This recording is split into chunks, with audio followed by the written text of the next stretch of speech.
large. Right now, until Florida the Governor storm Ron DeSantis passes. is giving us an update on Hurricane Ian. Let's listen in. For rescue and put their own folks at risk. And so we know that there are folks who are in the really high risk zone A evacuation zones who did not evacuate. Some have called in, and those people are being logged, and there will be a response, but it's likely going to take a little time for this storm to move forward so that it's safe for the first responders to be able to do.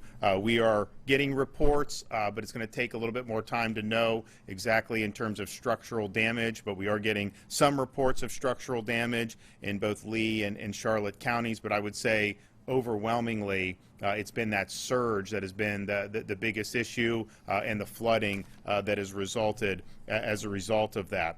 In some areas, we think it's hit 12 feet.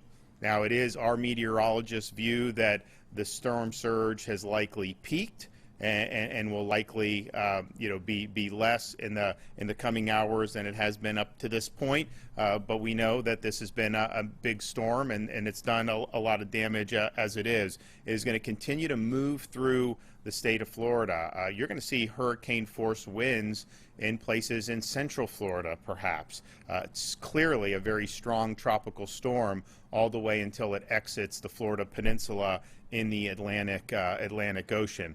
There are, as much as we're focused on Southwest Florida, very important, obviously, when you have a storm of this nature. I think at landfall, it's going to be behind only the Labor Day hurricane, Hurricane Andrew, and Hurricane Michael in terms of intensity.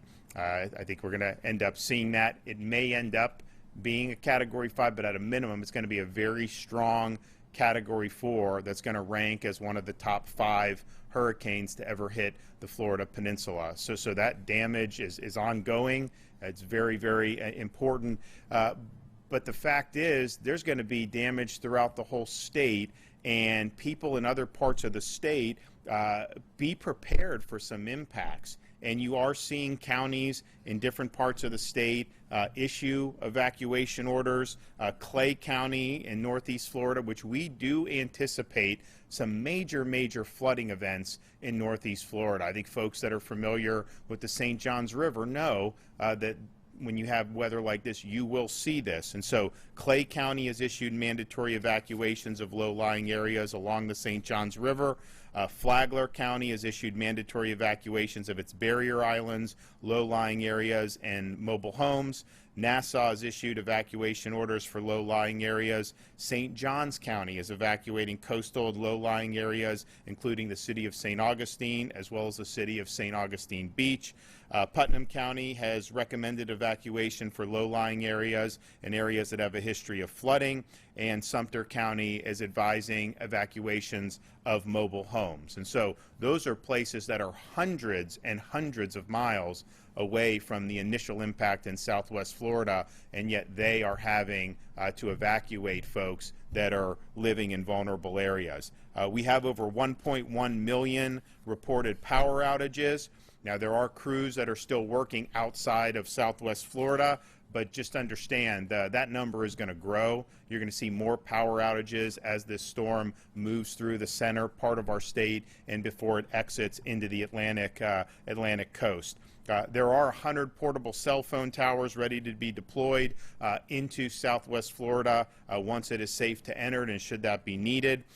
We want to make sure people are staying out of the way of emergency crews and out of floodwaters and away from all downed power lines. As soon as emergency crews can get in, they are going to get in. As soon as it's safe to go and clear the roadways, Florida Department of Transportation is going to go in and clear those roadways. These are all on standby.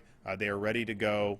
They understand the importance of a really quick response. As I mentioned earlier today, we have now officially sent the letter with the request to the Biden administration for a major disaster declaration for all 67 counties, requesting the federal government do 100% reimbursement up front for 60 days to ensure that we can quickly move forward into this response and recovery phase. And I know sometimes they wait till different damage assessments are made, but in this situation, you've got a massive Category 4 storm that you compare Charlie to this. This is way bigger than Charlie. It was as strong as Charlie coming in, but Charlie was much smaller. So this is a big one, and I think we all know there's going to be major impacts. We are not only there are 42,000 linemen, they are positioned all across the state of Florida. As soon as it's safe to go, those personnel are going to go in to resume power, and that's something that's very important. In terms of rescue efforts, obviously there's robust efforts in each of these counties. I mean, some of these are major counties in our state, like Lee County, Collier County. They've got great response teams. The state of Florida, we are providing a lot of support that's staged and ready to go. We have almost 250 aircraft, more than 1,600 high water vehicles, and more than 300 boats of all drafts and sizes, including 250 already stationed in the major impacted areas, and nearly 50 that are staged and immediately ready to come in.